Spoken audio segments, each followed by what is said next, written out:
So, I took my sweet time watching this. I think it was ultimately a result of me just feeling a bit underwhelmed by this season of Doctor Who. To be fair, though, and I sort of realized a few days ago, I don't think I've bothered to really say outside of the first story, Spyfall of this season, that it is better than the last season. It is, and I think that's because it doesn't feel like the politics or the agenda, whatever you want to call it, takes precedence over the story. Even if the story is not great, there's still something here. And that might just be because, I've also listened to some pretty harsh reviews of these episodes, and I'm like, well, it's not all that bad.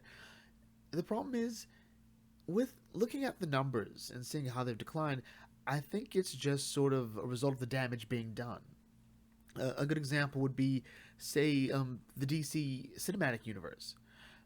Because, Dawn of Justice, I loved it. I think it's a great movie. Fight me. Going into Wonder Woman after that, you could argue that for a lot of people, the damage was done. And then Justice League, which, oh, Justice League, what did you do? After that, optimism for movies like Aquaman, Shazam, all of these just sort of, like they could have done better. So coming into Praxeus, I was sort of took my time. It is Friday. I watched it Thursday, so the new episode is like a day and a half away. So here we are, Praxeus, and this might be the best episode of this entire run. Maybe, possibly. Too soon to tell because there's at least another season and another 4 episodes. But the concept here of this mysterious sickness going through, something's making these people sick and killing them or disintegrating them, and it's happening to different people across the world, and tying it to the plastic problem on the planet has the fact that it's everywhere. There's like little islands, well, maybe even big islands of plastic in the ocean. I felt that was a great way to hammer home the eco announcement. The hey, we've got a pollution problem, but not beating you over the head with it like Orphan 55 did, where just putting a speech somewhere that didn't belong, like, oh, it's secretly Earth. Why? Because everyone denied science and everything else and wars. I'm like, but that didn't have anything to do with the episode.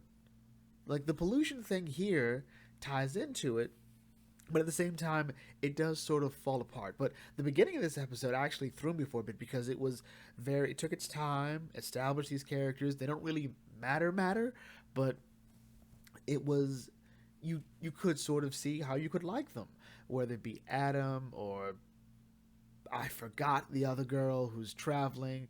I'm sorry, I've also forgotten the astronaut. It I'm not good with names. Let's just be honest. I am. I am. I am. I have friends who I didn't learn their names until like 6 months. But anyway, I like this episode because everyone's doing something. Graham and Yaz are going off investigating something in Hong Kong. Ryan's investigating this bird thing. The doctor is checking on a sub that's gone missing. This is all really interesting to see how they all tie together, although I'm not quite sure it ties together as well as the episode thinks it does. But it's just a really solid episode, and I love it for it. Jodie's performance is, I think, the best it has been. I said before, she's really good at drama, but also if you really sort of pull away the quirkiness, which always feels a bit forced, and it almost feels like she's sort of adding it on sometimes. Here, it's tied down, and she's just able to focus on the job. She feels a bit more like what would I want to use for this? A bit more like an investigator, I think, and I think that sort of works. The Doctor is, in part an investigator, in a sense. But when she's got something to do, and the quirk takes a back seat to the story and the mystery, it's great. I think that really is sort of where we're starting to see her really find her groove. The weird thing about it was Yaz, and I get the idea here, but this is one of those moments where it feels like the companions are doing something that doesn't quite matter in the story, but in this light, it sort of does matter. Look, so for example, Spyfall, really nothing Ryan, Yaz, and Graham do, to my recollection, at least in my experience viewing it, really mattered to the plot. Jodie's the Doctor finds a solution on her own. It's like, oh, okay, this is what's going on, and the chuckleheads just happen to be, oh, there you guys are. I solved it. Oh, you got here in time too. Look at that. Here, Yaz's investigation does lend a little bit of help, but for the most part, all it does is get the Doctor to where she and the companions need to be to resolve this plot. And it was a fun twist with the scientists. I did like that, and the idea that this isn't inherently a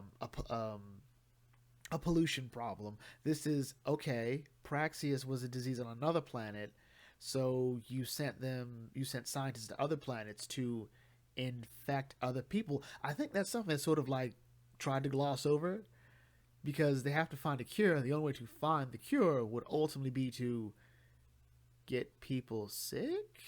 Technically, I don't know. Overall, the story was good.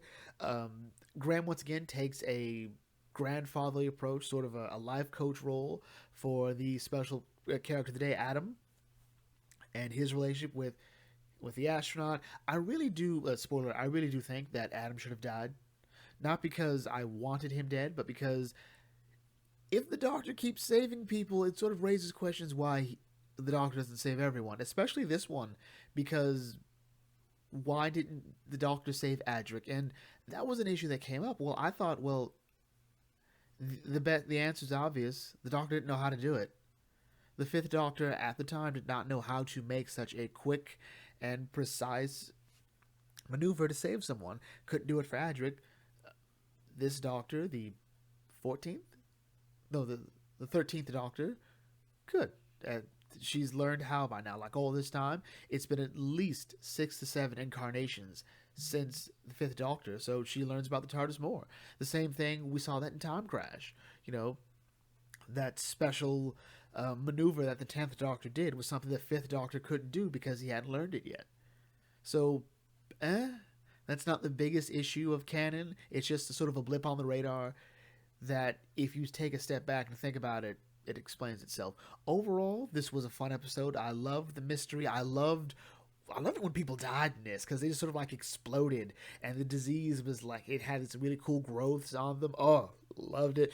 The astronaut didn't really matter. He just had to be somewhere to get sick in another location. So overall, liked it. Couple hiccups, but no episode's perfect, especially in this season.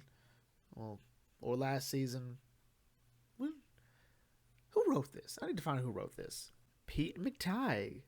Pete McTighe.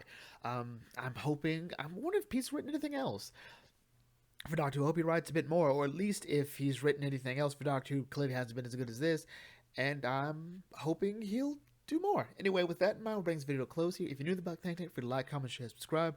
Check out some other videos, and I'll catch you all later. This is Debug Think Tank signing off. Thanks for watching, and as always, may your fandom serve you well.